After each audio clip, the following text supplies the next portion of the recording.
Enfin, j'accuse le président de la République de diviser les Français. Je vous ai dit tout à l'heure ma préoccupation devant la radicalisation. Je vous ai dit que je considérais que la France était dans une situation économique extrêmement difficile et qui ne date pas seulement de François Hollande, qui est en réalité le résultat de 20 ans d'hésitation à faire les réformes nécessaires pour nous permettre de résister à la compétition mondiale. Dans ce contexte, on a besoin de rassembler les Français. La France ne s'est jamais redressée dans son histoire en étant divisée. Jamais. Elle ne s'est redressée que quand elle a réussi à trouver, en général fédérée par un homme, l'énergie nécessaire, collective, pour se redresser. Eh bien, le président de la République fait exactement le contraire. Mariage pour tous. Réécriture inutile de la loi Veil. Projet sur l'euthanasie. Projet retiré, mais qui nous avait été annoncé sur la famille. On a le sentiment que, sur tous ces sujets-là, qui sont des sujets qui méritent débat, naturellement, le président de la République n'a aucun souci de la division des Français.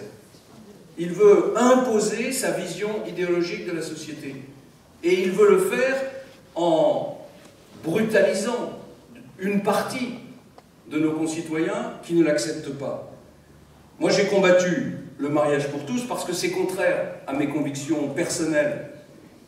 Et je constate d'ailleurs qu'une grande majorité de nos concitoyens est attachée à ce que j'appellerais le modèle de la famille traditionnelle, même si ce modèle a beaucoup évolué. Chacun est libre de ses opinions. Chacun doit être respecté dans ses convictions, y compris ceux qui pensent le contraire de ce que je viens d'affirmer.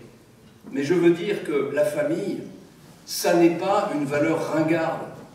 Et la politique familiale française, depuis 50 ans, c'est un grand succès. C'est peut-être même l'un des seuls atouts qui nous reste encore dans un pays comme le nôtre. Alors oui, je demande au président de la République de cesser de diviser les Français en voulant leur imposer des réformes de société pour lesquelles notre pays n'est pas aujourd'hui prêt à les accepter.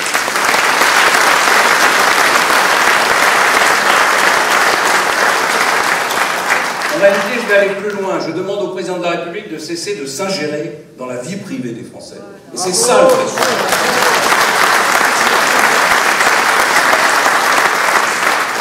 On l'a vu avec le débat sur les programmes scolaires, avec un ministre de l'Éducation nationale qui voulait imposer sa vision idéologique de la société.